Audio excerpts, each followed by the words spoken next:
ये रात का पहला पहर था। दिल्ली की ज़िंदगी अपने शबाब पर थी।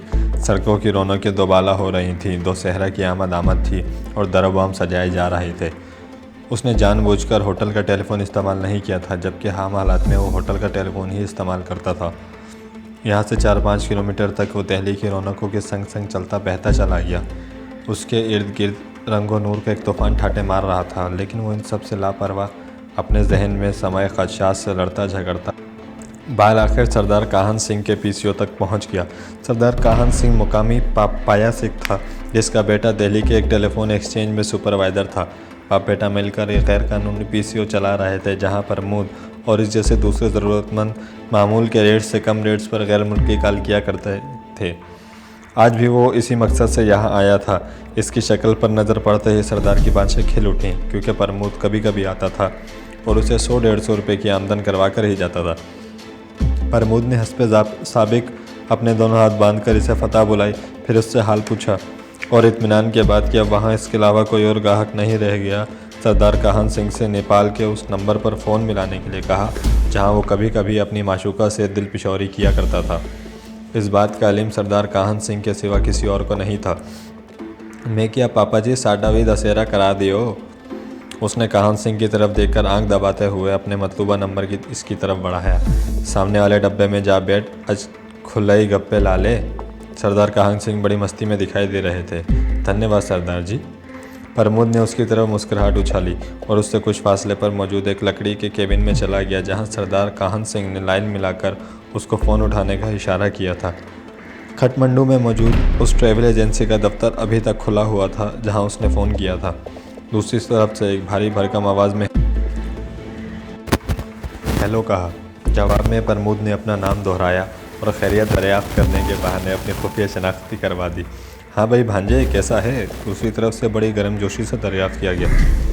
प्रमोद ने कैसा है कि जवाब में गुरजीत की तरफ से मेहमानों की लिस्ट रिकॉर्ड करवाने के बाद उनके और अपने दरमियान होने वाली गुफ्तगू का एक एक लफ्ज़ दोहरा दिया।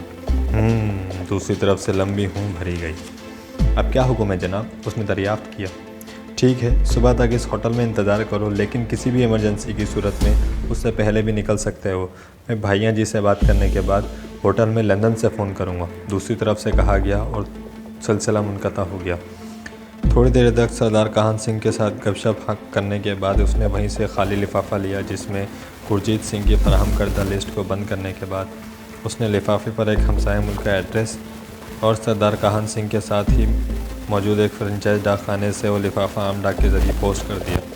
उसे उम्मीद थी कि अगले 2-3 रोज़ में लिफाफा भी अपनी मंजिल मकसूद तक पहुंच जाएगा। उसने एहतियातन इस लिस्ट की एक फ़ोटो कापी भी होटल के नज़दीक ही मौजूद एक स्टोर से करवा ली थी। ये फ़ोटो स्टेट कॉपी भी इसने एक और हमसाया मुल्क के एड्रेस पर अलग से पोस्ट कर दी थी। ये ख़त भी इसकी तवक्कात के मुताबिक अगले 5-6 रोज़ तक ठिकाने पर पहुंच जाना चाहिए था। अपने होटल वो जानबूझकर रात देर गए तक पहुंचा था। इस्तकबालिया से उसने खुसूसन अपने लिए किसी पैगाम या मेहमान होने का पूछा था, लेकिन यहाँ उसके लिए ऐसा कुछ भी नहीं था। मुतमईन होकर वो ज़ेरे लब गुनगुनाता अपने कमरे की चाबी थामे सीढ़ियों की तरफ जा रहा था। लिफ्ट के ज़रिए वो अगले 2 मिनट के बाद होटल की 5वीं मंजिल पर वाक़िया अपने कमरे में मौजूद था। अभी इसने कपड़े तब्दील किए ही थे कि अचानक फ़ोन की घंटी बजने लगी। दूसरी तरफ से इसके वही मामू मौजूद थे जिनसे इसने नेपाल में बात की थी। सुबह नाश्ते के फ़ौरन बाद ही शहर छोड़ दो, रेड रोज़ से रब्ता नहीं करना। दूसरी तरफ से उसके हेलो के जवाब में खैरियत दरियाफ्त करने के बाद कहा गया था और सिलसिला मुनक़ता हो गया। कॉरिडोर में गुरजीत सिंह का नाम और कबर नाम था। सुबह तक का वक्त इसने तकरीबन जागते हुए गुजारा और अगले रोज़ अपने कमरे में नाश्ता जहर मार करने के 10 मिनट बाद ही उसने होटल से चेकआउट कर लिया। अब उसे नई शनाख्त के साथ नई मंजिलों का मुसाफिर बनना था। एजेंट प्रमोद की रिपोर्ट हेडक्वार्टर में डीजी साहब के सामने धरी थी और 2 ब्रिगेडियर इनके आगे धरी मेज़ के दोनों कोनों पर फाइलें और कुर्सियां संभाले बैठे हुए थे। मैं प्रमोद की फ़ाइल देखना चाहता हूँ, डीजी ने एक ब्रिगेडियर की तरफ देखकर कहा था।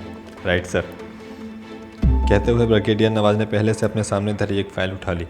डीजी साहब ने फ़ाइल ली और एक कोने में धरी डाइस नुमा मेज़ पर रखकर उसकी वर्करदानी करने लगे। इस फाइल पर एजेंट प्रमोद का असली नाम और अब तक के सारे कारनामे दर्ज थे। ये top secret file brigadier Nawaz से सिवाय जनरल साहब के और कोई भी बराह रास्त तलब नहीं कर सकता था। दिल्ली से चलने वाली एजेंट प्रमोद की रिपोर्ट नेपाल के रास्ते बर्क रफ्तारी से जहां तक पहुंची थी और रिपोर्ट की खुसूसी अहमियत के पेश नज़र ब्रिगेडियर नवाज़ ने एक लम्हा तौक़्क़ुफ़ किए बगैर मुकम्मल समरी बनाकर डीजी साहब के सामने रख दी थी। उस वक्त डीजी साहब एक मीटिंग रूम में मसरूफ़ थे। यहाँ की रिवायत के मुताबिक यूँ भी रात के इस पहर उन्हें डिस्टर्ब नहीं करना था, लेकिन रिपोर्ट की खुसूसी अहमियत के पेश नज़र ब्रिगेडियर नवाज़ को बादल ख्वास्ता हर रिवायत तोड़नी पड़ी। उन्होंने तकरीबन ज़िद करते हुए जनरल साहब के स्टाफ ऑफिसर से लाइन मिलाने के लिए कहा था, जिसने मामलात की संगीनी के पेश नज़र जनरल साहब को मीटिंग रूम के इंटरकॉम पर डिस्टर्ब करते हुए यह अहम पैगाम इन तक पहुंचाया था। जनरल साहब ब्रिगेडियर नवाज़ से बखूबी आगाह थे। जिस हसास नौयत की खिदमत ब्रिगेडियर नवाज़ अंजाम दे रहे थे, उसका बखूबी इदराक जनरल साहब को था। उन्होंने बड़े इत्मीनान से अपने डेफ कॉम पर कॉल मौसूल की थी। Yes sir, this is SOS जनाबे वाला, ये इंतहाई अहम और संगीन नौयत की बात है। ब्रिगेडियर नवाज़ ने सिलसिला मिलते ही कहा, ठीक है, मैं आ रहा हूँ। जनरल साहब ने फिर कहकर फ़ोन रख दिया। अब वो दोबारा मीटिंग रूम में मौजूद थे। जेंटलमैन, कल तक के लिए मीटिंग बर्खास्त करते हैं, एक अहम काम आ पड़ा है। उन्होंने वहाँ मौजूद अहम शख्सियात की तरफ देखकर हस्बे आदत मुस्कुराते हुए कहा, ओके सर। उसके बाद एक एक शख्सियत उठने लगी। अगले 3 मिनट बाद जनरल साहब उन्हें रुखसत करने के बाद हेडक्वार्टर की तरफ महुए सफ़र थे। रात एक पहर ढल चुकी थी जब सिक्योरिटी चीफ मेजर अकरम को पैगाम मिला, डीजी साहब हेड ऑफिस आ रहे हैं। मुस्तैद और हरदम तैयार मेजर अकबर खान ने दूसरे ही लम्हे अपने रिजर्व स्टाफ को भी स्टैंड बाय कर दिया। डीजी साहब की स्याह शीशों वाली गाड़ी की इत्तला हेडक्वार्टर की तरफ आने वाली सड़क पर पहुंचने के दूसरे लम्हे ही यहां पहुंच गई थी। गेट पर मौजूद जवान मुस्तैद थे। जैसे ही गेट के बाहर खड़े संतरीन को दूर से आती कार के आगे वाली जीप से मखसूस किस्म का सिग्नल मिला, उसने गेट के सुराग से झांकते हुए अंदर इशारा किया। गेट खुलने और जीप के पीछे मौजूद गाड़ी के यहाँ तक पहुँचने की टाइमिंग ऐसी शानदार थी जैसे एक ही कंप्यूटर से दोनों को ऑपरेट किया जा रहा हो। जीप दरवाजे से अंदर दाखिल हुई, जिसके बाद डीजी साहब की गाड़ी, जबकि इनके पीछे मौजूद जीप वहीं रुक गई। आहनी दरवाज़ा कोई आवाज़ पैदा किए बगैर ही बंद हो गया। ब्रिगेडियर नवाज़ को इंटरकॉम पर डीजी साहब के कमरे में पहुंचने की इत्तला मिली थी, जो पहले से ही डीजी साहब को मतलूबा कोई भी मुमकिन रिकॉर्ड की फ़ाइल अपने सामने रखे इनके मुंतज़िर थे। इत्तला मिलने पर वो अपनी इन टॉप सीक्रेट फ़ाइलों के साथ वहां पहुंच गए। आई एम सॉरी सर, लेकिन ब्रिगेडियर नवाज़ ने सलूट मारते हुए कुछ कहना चाहा, लेकिन जनरल साहब ने हाथ उठाकर इनकी बात टोक दी। Okay, it's all right, no problem, yes please, उन्होंने सिगरेट सुलगाते हुए कहा। और ब्रिगेडियर नवाज़ ने एक लम्हे के तौक़्क़ुफ़ के बाद वो सारी रिपोर्ट लफ्ज़ ब लफ्ज़ दोहरा दी जो इन्हें एजेंट प्रमोद की तरफ से दिल्ली से मौसूल हुई थी। रिपोर्ट बगौर सुनने के बाद जनरल साहब ने इस टेलीफोन की रिकॉर्डिंग भी सुनी जो नेपाल में की गई थी और वहाँ से यहाँ करवाई गई थी। वो सिगरेट का कश लगाकर कुछ सोचने लगे। फिर अचानक उन्होंने अपने इंटरकॉम पर हिदायत दी कि ब्रिगेडियर आलम को फ़ौरन बुलाया जाए। फ़ोन रखने के बाद वो दोबारा ब्रिगेडियर नवाज़ की तरफ मुतवज्जा हुए और इनसे एजेंट प्रमोद से मुतालिक ज़बानी मालूमात हासिल कर रहे थे। इस दौरान काफ़ी तैयार होकर उन तक पहुंच चुकी थी और अगले चंद मिनट बाद ब्रिगेडियर आलम भी वहां मौजूद थे। ब्रिगेडियर आलम के पास नादरन एरिया का डेस्क था। मामले की हसास और हंगामी नौयत के पेश नज़र ब्रिगेडियर आलम की मौजूदगी को शायद डीजी साहब ने ज़रूरी जाना था। डीजी साहब के कहने पर एक मरतबा फिर ब्रिगेडियर नवाज़ ने सारी रिपोर्ट दोहराई और ब्रिगेडियर आलम, जो शायद यहाँ सीनियर तरीन ब्रिगेडियर थे, गौर से इनकी बातें सुनते रहे। जनरल साहब ने फ़ाइल के वर्क गर्दानी करने के बाद फ़ाइल ब्रिगेडियर नवाज़ की तरफ शुक्रिया के साथ वापस लौटा दी। उनके चेहरे से दिली कैफियत का अंदाज़ा लगाना तो मुमकिन नहीं था, लेकिन दोनों सीनियर अफसरान ने जान लिया था कि जनरल साहब किसी कदर बेचैन हो रहे हैं। कुछ मुनासिब तो मालूम हो नहीं होता, लेकिन मैं चाहूँगा कि आप सियाचिन से मुताल्लिक कुछ ब्रीफिंग दें। इस रिपोर्ट को एक लम्हा ज़ाया किए बगैर हमें DHQ तक ही पहुँचाना है। डीजी साहब ने ब्रिगेडियर आलम की तरफ इस्तफामिया नज़रों से देखा। ब्रिगेडियर आलम का शुमार इंटेलिजेंस के ज़हीन तरीन अफसरान में होता था। उन्होंने कमाल की याददाश्त पाई थी। अपने काम से इनकी लगन का ये आलम था कि जब इन्हें डीजी साहब का पैगाम पहुंचा तो वे हेडक्वार्टर की बिल्डिंग से बमुश्किल 1 किलोमीटर के फासले पर अपनी रिहाइश गाह में दफ्तर से थके हारे लौटने के बाद और कुछ भारतीय रिसालों का मुताला करने के बाद सोने के लिए पर तोल रहे थे। इन रिसालों में मौजूद 1-2 मज़ामीन ने इन्हें चौंका दिया था।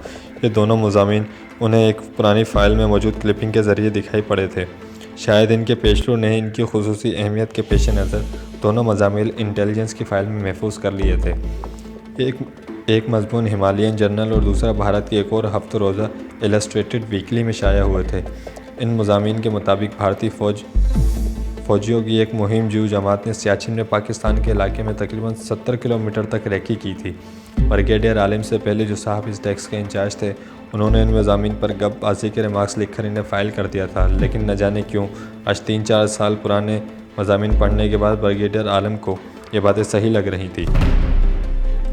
कुछ देर बाद जब इन्हें अचानक डीजी साहब ने फ़ौरन तलब किया तो उनकी छठी हिस्स ने बता दिया था कि दाल में ज़रूर कुछ काला है। और अब ब्रिगेडियर नवाज़ की ज़बानी ये खुसूसी एजेंट की भेजी गई रिपोर्ट के बाद तो फ़ौरन इस नतीजे पर पहुंच गए कि चंद रोज़ पहले उन्होंने जो अपनी 15 रोज़ा रिपोर्ट फ़ाइल की थी उसमें भारतीयों की तरफ से मुमकिन मुदाखलत या मुहिम जोई की बात भी इशारा किनाया से की थी। शायद इनके खदशात सही साबित हो रहे थे। वो एक ज़हीन ऑफिसर थे और फाइलों की मदद लिए बगैर भी अपने अफसर आला को मुतमईन करने की सलाहियत रखते थे। जहाँ अपने खदशात दुरुस्त होने पर इनके एतमाद में इजाफा हुआ था, वहाँ एक बेनाम सी बेचैनी भी उन्हें परेशान कर लिया था। क्या इस बर्फीले जहन्नुम में दुश्मन की मौजूदगी का मुकाबला हमारी फ़ौज अपने कम तरीन मसाइल से कर पाएगी? एक फ़ौजी होने के नाते वो बड़े पूरे एतमाद भी थे। कोई ताकत इन्हें बार बार इस बात का यकीन दिला रही थी कि क़ुव्वत ईमानी और ज़ोर बाजू से वो दुश्मन को ज़रूर रोक लेंगे।